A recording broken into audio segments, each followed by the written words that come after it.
our second honorary degree recipient is Mr. Scott A. Williams, the class of '82, who is being awarded the honorary degree Doctor of Humane Letters.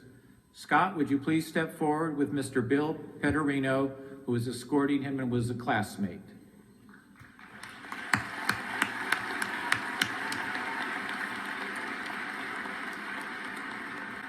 I would like to read the citation. Scott A. Williams, as executive producer and lead writer for NCIS, you have given millions of people entertainment and temporary respite from the pressures of daily life. More tangibly, as co-founder of Shane's Inspiration, an organization that promotes inclusion for children with disabilities, you have built, with your wife, 64 inclusive playgrounds throughout the world, creating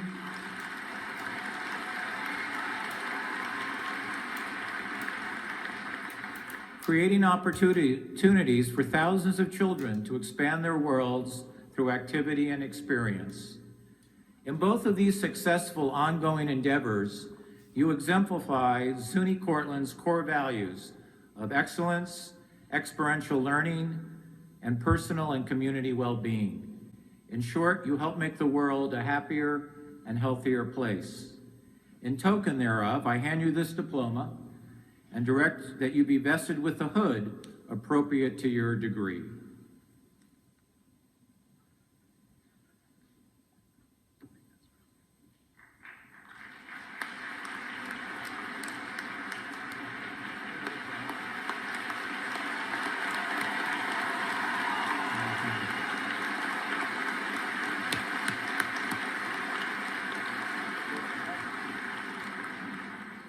And now Scott's going to address the graduates. Thank you so much. Hello, Cortland. I was told this was the rowdier group than this morning, so hello, Cortland. This is an incredible honor. I will be making this into a t-shirt. We'll sell them in the lobby a little bit later on today. Thank you so much, President Bitterbaum. Thank you to esteemed faculty, alumni, Rich Coyne, parents, and the SUNY Cortland class of 2017. Bear with me, there are a lot of you. I will do my best, but thank you for this incredible honor. If anyone had told me years ago, when I was still tending bar at the Dark Horse Tavern, that I'd be up here someday, I would have immediately cut you off and thrown you out the side door onto Clayton. That's true. George, Tony, and Dave Barbado made me the man I am today, just so you know. Now, you see that man there, Bill Petterino, he tossed quite a few things in his college days as well. Defensive lineman, foosball tables. We met as freshmen in Higgins Hall in 1978. I know, that was a very long time ago. But little did I know at the time that I was not only meeting a great friend, but one of the greatest people I'll ever know.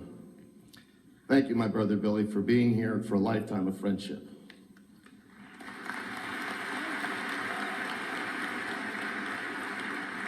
I've got some college buddies that came in for this as well, and some friends, not college buddies, that came in and surprised me yesterday as well, and I'm so grateful that they're here. You know, Cortland is such an amazing place, but truly it's the friends that you make here that make it truly special, and I've been blessed with some of the most special friends. And I will tell you this as an old guy now, that as you get older, it only gets sweeter. Friends are great, old friends are so much better. So look forward to that in the future. Thanks to my mom, Jessie, and my stepdad, Ralph. In fact, let's give it up for all the moms for Mother's Day.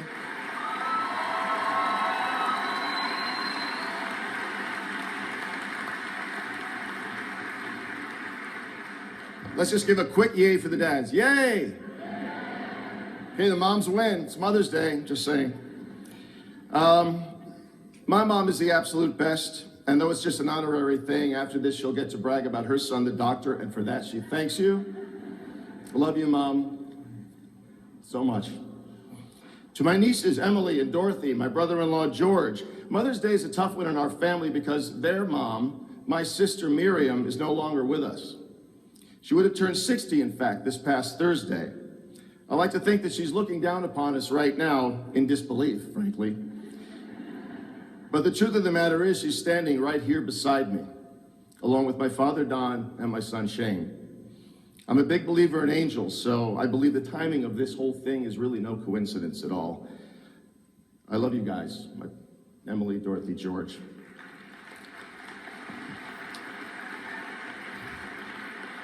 Thanks to my beautiful daughter, Grace, for teaching me more about myself than I ever imagined, like how easy it is to raise a teenager.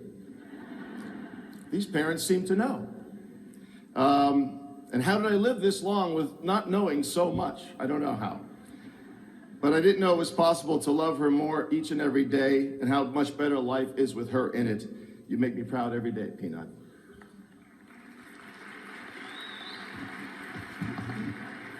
Lastly, to my amazing wife, Catherine, okay, graduates, let me tell you, you want to live a really good life? Marry someone, not right away, when you're ready. Marry someone who sources you, who roots for you, who calls you on your nonsense and inspires you to be your best self at all times. Because, man, I got so lucky in that regard. Everything I have in my life, I owe to my wife, Catherine, and she's right up there.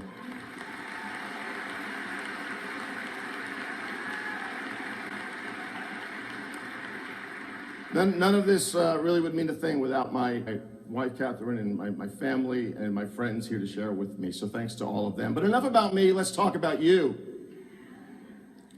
Your turn. Yeah. Enough about me. You're turning the page on 4 years at Cortland, and you're writing new chapters to a book called The Rest of Your Life. If you're lucky, it'll be a long book filled with many adventures that you can't even imagine right now. And someday when you're old, like me, you'll look back and be amazed at how many lifetimes you will have lived in that one life. Make sense? Any advice I can offer is based on my own successes, I've had a few, my own failures, I've had many more, and my mistakes, which could keep us here all day. But if I had to boil down everything that I've learned in life, it comes down to just three entities: Abraham Lincoln, Dr. Seuss, and the Beatles. It's true. It's true. Let's start with Honest Abe. Okay? It's one of his most famous quotes. You all know it. Two simple words: shit happens. No? All right. Obviously, I lied. That wasn't honest at all. Lincoln never said that, but you knew that right away because obviously you went to Cortland, so you know. But you know his story, and you've seen the memes, the lost elections, the failed businesses, the dying loved ones, his own nervous breakdowns, and all this before, oh yeah, freeing the slaves and becoming our greatest president, only to have one of history's idiots shoot and kill him. But a lot happened to Lincoln, and a lot is going to happen to you, because life happens, death happens, love happens, loneliness, cancer, elections, accidents happen, celebrations, weddings, divorces. Life is what happens while you're busy making other plans. That, according to John Lennon, but I'll get to the Beatles a little later. All manner of good and bad things will happen to you. And I tell you this not to scare you or to urge you to play it safe, but the opposite, rather to remind you to be brave. You can handle far more than you think. You may not want to, but you can and you must. If the world devoted itself to making you happy all the time, after a while, life would have no meaning. And I will get to the meaning of life in a minute. This speech has everything, I promise. I have a song planned. No, I'm kidding. Although everyone, just give me one. All the graduates go like this. If you're graduating Cortland, clap your hands. Thank you, that's all I needed. Just making sure you're paying attention. There will be those who doubt you along the way, who say you can't do certain things, and who will ridicule your ambitions. Be grateful for those doubters. They're there to help you, to inspire you, to be proven wrong. The bigger nemesis is self-doubt. That little voice inside each of us that says, I'm not smart enough or good enough. We all battle that voice, and I'll tell you one thing, it's never going away, never ever. It's gonna be there forever. It was there as I sat there thinking, I'm not smart enough to get up here and talk to you people. But make peace with that voice and never let it stop you, which won't be easy. Any so-called overnight success has years of hard work behind it. Personal fulfillment takes one thing: elbow grease. When I left Cortland, I headed to New York to become an actor. When I wasn't tending bar to pay the rent, that's right, I tended bar for 12 years, from the Dark Horse to New York City to Los Angeles. But while I was doing that, I was studying my craft of acting. I was working on it. 8 years of classes and plays and auditions, lots of rejection, tons of failure. But as I often say now, I was such a good actor, I'm a writer now. For years, I got used, but writing meant even more hard work and more rejection. For years, I got so used to hearing no and saying, why not me? That when someone finally said yes, I said, why me? But here's the deal. When you decide what you want, write it down, make a plan, and work on it every single day. And don't forget that you're human. Failure happens. You've heard it before, and it's true. If you're not failing occasionally, you're just not trying hard enough. There is no magic formula to success, no single roadmap, and no shortcuts. It's okay to have a meltdown once in a while. Just don't unpack and live there. When life hits you hard, cry it out, and then refocus and keep going. Always keep going. Which leads to my second inspiration, Dr. Seuss, or more specifically, the book, Oh, the Places You'll Go. Wherever you fly, you'll be the best. Wherever you go, you'll top all the rest. Except when you don't, because sometimes you won't. Man, that is gospel. Some days you're up, some days you're down. One day you're king or queen of the world, next day you're a big old nothing. But it's important to know that neither of these things is true. And the distance between the two is not as far as you think. You can always rise and you can most certainly fall. So never get too full of yourself when you're up here, or never get too down to yourself when you're down there, especially on days when it seems like everyone else is winning and succeeding and you're the only one who's losing and failing. Let me tell you, to this day, every time I write a script, and I've been writing television for 20 years, my own self-doubt still creeps in, telling me that this is the script where I get found out and revealed as a fraud. It's called imposter syndrome, and everyone has it, not just writers. Anyone who says they don't have it is lying, or they are indeed an imposter. Anyway, it's in that dark moment of self-loathing that I, for some reason, retreat to Facebook, where inevitably all my friends seem to be windsurfing, or wine tasting in Napa, or backstage with Springsteen. Everyone's having a great time but me. Worse yet, everyone's having a great time without me.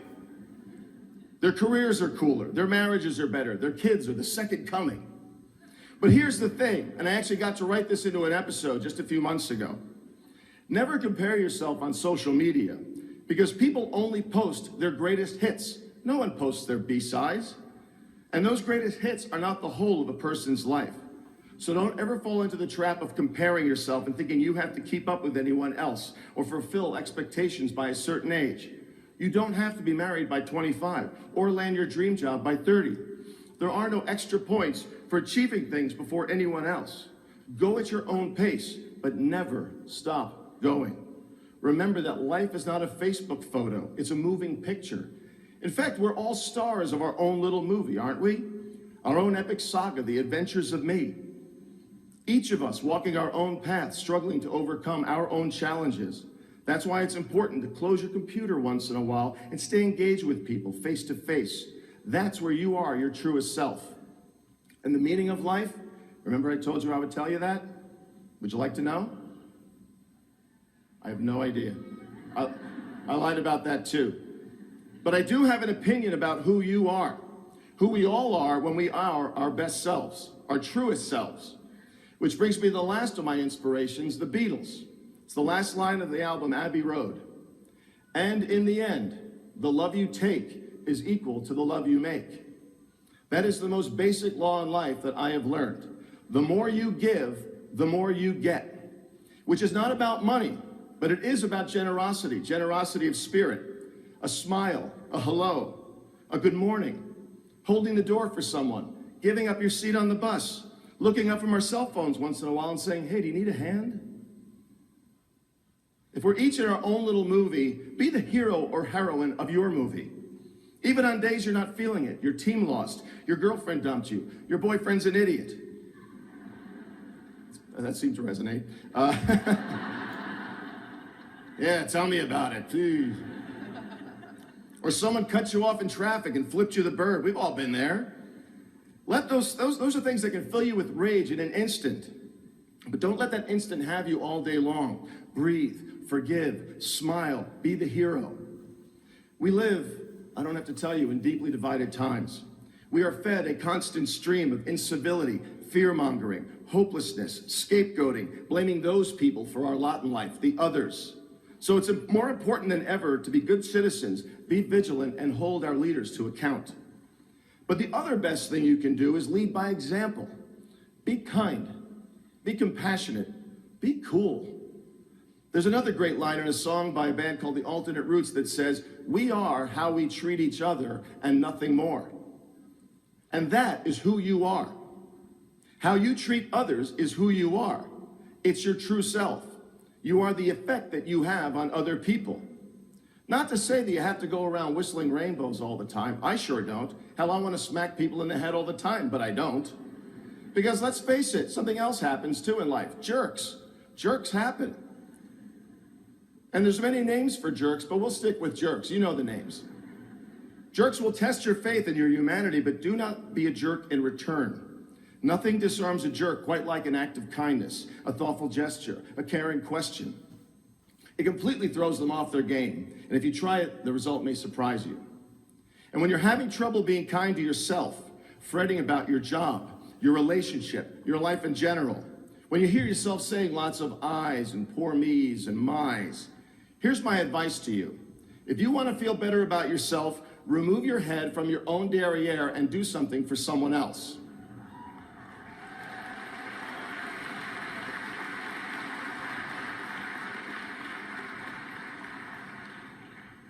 I desperately needed you to clap because I needed a drink really bad. I guarantee if you do this, you'll feel better. Just do it in order to feel better. Do it for selfish reasons, just to feel better, as long as the good deed gets done. The energy you put out is always the energy you will get back, which doesn't mean you have to go off and join the Peace Corps, though that's a very nice thing, but it can mean anything from volunteering at your local charity to just a simple act of saying hello to the checkout lady at the supermarket, or putting your shopping cart back so it won't hit anyone else's car. I wrote this right after I came back from the supermarket, just so you know. Or bringing donuts to work, or helping someone change a tire, or forgiving someone, or forgiving yourself. We need acts of generosity and kindness now more than ever. If you have a chance to make someone's day, do it. The world needs more of that. In darkness, be the light.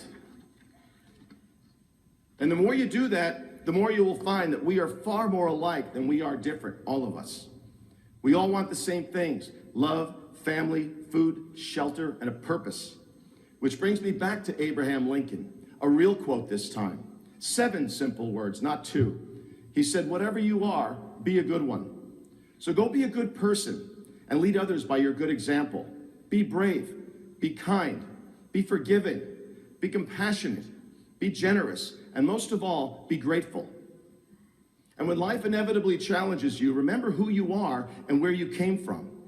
Be grateful for what got you here and the people behind you on this journey. Remember your parents, your relatives, your friends, your teachers, your coaches. Remember Bitterbaum, right? And never forget, wherever you go for the rest of your life, you will always be a Cortland State Red Dragon. Go be a good one. Congratulations and thanks very much.